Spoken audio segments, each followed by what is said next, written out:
2021 का इंटरव्यू मेरा ज्यादा ये कहें चैलेंजिंग था। और ये वाला ग्रेटफुल जहां आप पहुंचे हैं वो केवल आप अपने कारण नहीं पहुंचे हैं, आपके पीछे माँ बाप है और ईश्वर का असीम अनुकंपा है।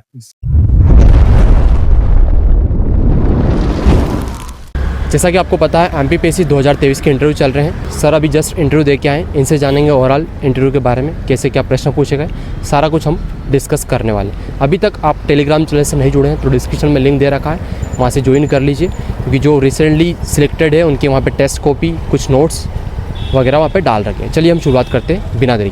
सबसे पहले सर आप अपने बारे में बता दीजिए। मेरा नाम ओशो उत्सव है और मैं 2021 में सहायक संचालक स्कूल शिक्षा के पद पर सिहावल सीधी में पदस्थ हूँ। कोष्टी सर का बोर्ड था और प्रश्न मेरे ग्रेजुएशन पे थे और वर्क प्रोफाइल पे थे। दो ही प्रश्न अधिकतर थे, पूरा इंटरव्यू उसी पे गया, वर्क प्रोफाइल पे और ग्रेजुएशन के सब्जेक्ट्स पे। ओके, लगभग कितने टाइम तक चला आपका इंटरव्यू? 25 मिनट। 25 मिनट, काफी ज्यादा टाइम लिया नहीं? कोष्टी सर का डेट ही चल रहा है, सबका ही लगभग 20 मिनट। अपना परिचय उन्होंने पूछा, मेरा नाम है तो नाम से अधिक प्रश्न हुए। शुरुआती 5-7 मिनट तो नाम पे ही चला और उसके बाद कोष्टी सर ने भी किताबों के प्रश्न किए, ओशो रजनीश के बारे में काफी प्रश्न किए, तो जनरल क्वेश्चंस थे और ही वाज वेरी हम्बल। आपके जिले वगैरह से भी कोई प्रश्न देखने को मिला? रीवा पे प्रश्न में, मेरा गृह जिला रीवा है, तो रीवा पे उन्होंने कुछ मंदिरों के बारे में प्रश्न पूछे थे। हमारे यहाँ 3 हनुमान जी के मंदिर हैं, तो उसके बारे में पूछा था और बाकी भी क्या विशेषता है, किला कैसा है, क्या है, बहुत ही जनरल क्वेश्चंस। ओके, आप ऑलरेडी सिलेक्टेड है, किस पोस्ट पे? मैं सहायक संचालक शिक्षा 21 में। तो अभी ट्रेनिंग हो गया आपका? ट्रेनिंग हो गई है। ओके, उससे संबंध भी ज्यादा प्रश्न हुए आपसे? हाँ, वर्क प्रोफाइल पे ही थे। शिक्षा व्यवस्था कैसी है, आप शिक्षा में क्या करेंगे, ये सब जनरल। अच्छा, आपके बारे में बताइए मुझे, आपने अभी तक कितने मेंस दिए और कितने इंटरव्यू दिए? मैंने 2019 का इंटरव्यू दिया है, सिलेक्शन भी हुआ था मेरा, और उसके बाद 2021 में सिलेक्शन हुआ। 2022 का मैंने मेंस दिया और 2023 में अभी मैं इंटरव्यू दे रहा हूँ। हाँ, बाकी जो इंटरव्यू हुए थे इसके पहले 2019 से उसके बाद वाले भी, उसकी कंपेयर में ये कैसा क्या था? 2021 का इंटरव्यू मेरा ज्यादा ये कहें चैलेंजिंग था और ये वाला भी था, कुछ क्वेश्चंस मुझसे नहीं भी बने, बट ओवरऑल ठीक था। ये पिछले इंटरव्यू में जो क्वेश्चन पूछे गए थे वैसे क्वेश्चन इस बार भी थे, कुछ डिफरेंट था? पिछले इंटरव्यू में जैसे मेरे नाम पे क्वेश्चंस नहीं थे, नाम पे उन्होंने बिल्कुल फोकस नहीं किया था, बट इस बार नाम पे फोकस था, क्योंकि मेरा नाम है तो आचार्य रजनीश से क्वेश्चंस काफी हुए। बाकी तो पिछली बार क्योंकि वर्क प्रोफाइल उतनी नहीं थी, वित्त विभाग में था मैं इससे पहले, तो वित्त विभाग पे क्वेश्चन नहीं थे। करंट अफेयर्स के काफी क्वेश्चंस थे पिछली बार और जनरल क्वेश्चंस पिछली बार भी थे, मेरे ग्रेजुएशन पे सब्जेक्ट से क्वेश्चन थे, पर इस बार ग्रेजुएशन और नाम और आपका वर्क प्रोफाइल 3 पे ही गया है, कुछ भी करंट अफेयर्स का कुछ भी नहीं पूछा उन्होंने। ठीक है, आपका मीडियम क्या है? इंग्लिश मीडियम है। कुछ सोर्सेस वगैरह बता सकते हैं मुझे आप, चाहे प्री हो मेंस हो, जो आपने फॉलो किया है according new syllabus? New syllabus तो मैंने अभी उतना नहीं देखा है, तो मैं कुछ भी नहीं बता पाऊंगा। ठीक है, स्टैंडर्ड बुक वगैरह जो रहती है, जैसे कि हिस्ट्री वगैरह हो गया, पॉलिटी हो गया, साइंस हो गया, ज्योग्राफी हो गया, स्टैंडर्ड बुक्स हैं। पॉलिटी की लक्ष्मीकांत है, हिस्ट्री की स्पेक्ट्रम पढ़ते थे हम लोग, और मध्य प्रदेश की बात करें तो निर्माण की किताबें पढ़ता था मैं। वो बल्कि जरूर होती थी, बट वो एक्स्ट्रा माइलेज कुछ याद ज्यादा रह जाता है उससे। बाकी ऐसे मैंने नोट्स कोई नहीं पढ़े। हाँ, लगातार आपने बैक टू बैक मेंस दिए, इंटरव्यू भी दिए। दोस्त स्किप मत करो, काम की चीज बता रहा हूँ आपको। अगर MPPSC का स्टडी मटेरियल चाहिए, चाहे किसी भी कोचिंग का चाहिए, चाहे प्री हो गया, मेंस हो गया, टेस्ट सीरीज हो गया, तो आपको घर बैठे जो नीचे नंबर दिया गया है इस पर आपको एक मैसेज करना है। आपकी जो भी रिक्वायरमेंट है, जो भी नोट्स चाहिए वो मैसेज करिए, आपको घर बैठे बिल्कुल रीजनेबल प्राइस में आपको नोट्स मिल जाएगा। आपको कहीं परेशान होने की जरूरत नहीं है, किसी जीरोक्स वाले से कॉन्टेक्ट करने की आवश्यकता नहीं है। मैं प्रॉमिस करता हूँ कि आपको घर बैठे जो भी डिमांड है आपकी, सब कुछ आपको नोट्स में मिल जाएगा। देर किस बात की, नीचे जो नंबर दिया गया इस पे आप एक मैसेज करिए। पढ़ाई है और क्या, एमपीपीएससी जो मांगती है आपसे रेगुलर मेहनत, रेगुलर लिखना, और इंटरव्यू तो फिर आपकी पर्सनालिटी पे ही है, तो पर्सनालिटी पे जाता है, बस यही है। कब तक चलता रहेगा वैसे आपका सफर, क्योंकि आप ऑलरेडी सिलेक्टेड हैं, फिर भी अभी चल रहा है?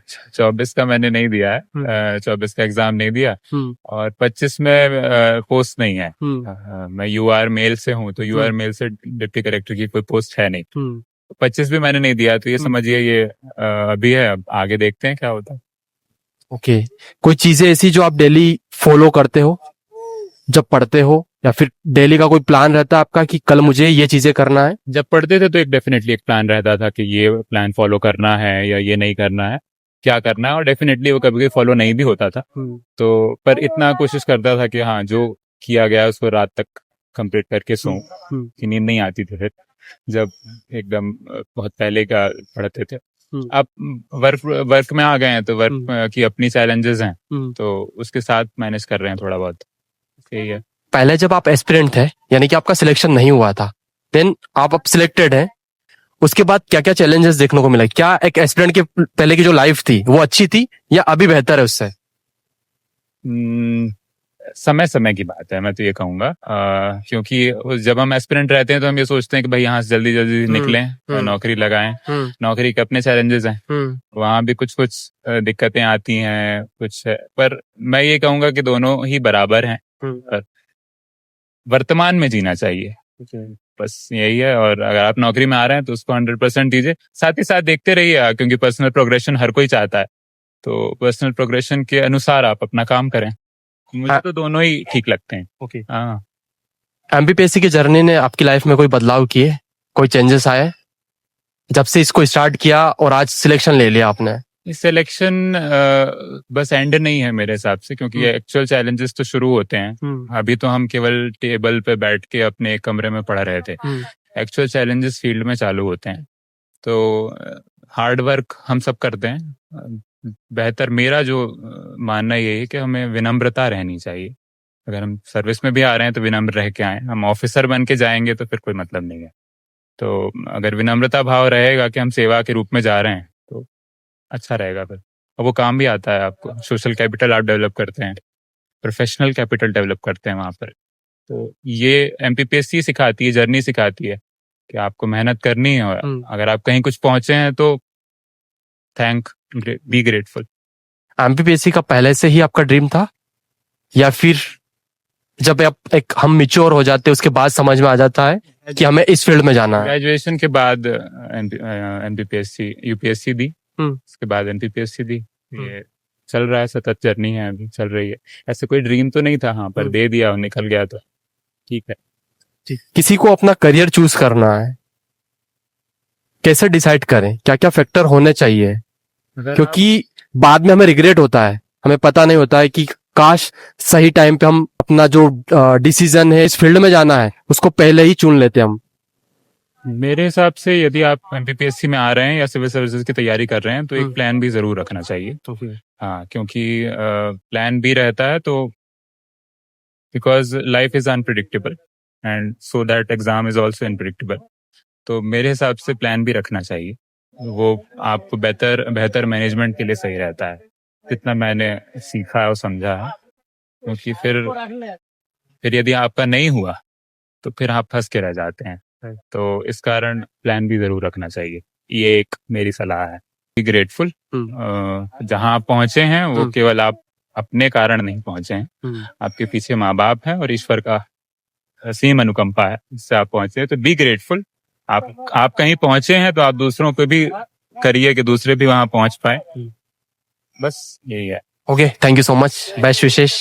इस बार आपका डिप्टी कलेक्टर पे लिस्ट में नाम हो, अच्छी रैंक के साथ में। उम्मीद है आपको ये इंटरव्यू अच्छा लगा होगा। आपके कोई भी सुझाव हो तो कमेंट करके जरूर बताएं, हम कोशिश करेंगे अगले इंटरव्यू में। और हाँ, एक चीज हो, टेलीग्राम चैनल से नहीं जुड़े तो डिस्क्रिप्शन में लिंक दे रखा है, वहां से ज्वाइन कर लिए। जो भी सिलेक्टेड है उनकी टेस्ट कॉपी वगैरह वहां पे डाल रखी है। मैं कोशिश करूंगा कि सर से भी इनकी जो टेस्ट कॉपी वगैरह है, फिर कुछ नोट्स वगैरह के जो पीडीएफ है वो लेके आपको टेलीग्राम पे शेयर कर दूं। चलिए मिलते हैं अगले इंटरव्यू। और अभी तक आपने चैनल को सब्सक्राइब नहीं किया तो सब्सक्राइब कर दो यार, क्योंकि काफी कुछ मेहनत लगती है, मुझसे ज्यादा मेहनत तो इनको लगती है, क्योंकि अंदर जाना और अंदर इंटरव्यू देना बड़ा संघर्ष, बड़ा मेहनती काम है। ठीक है, तो आपका भी सपना है सबका सपना है यहाँ तक आने का, तो सबका जरूर पूरा होगा, बस लगे रहो आप। चलिए मिलते हैं अब अगले इंटरव्यू।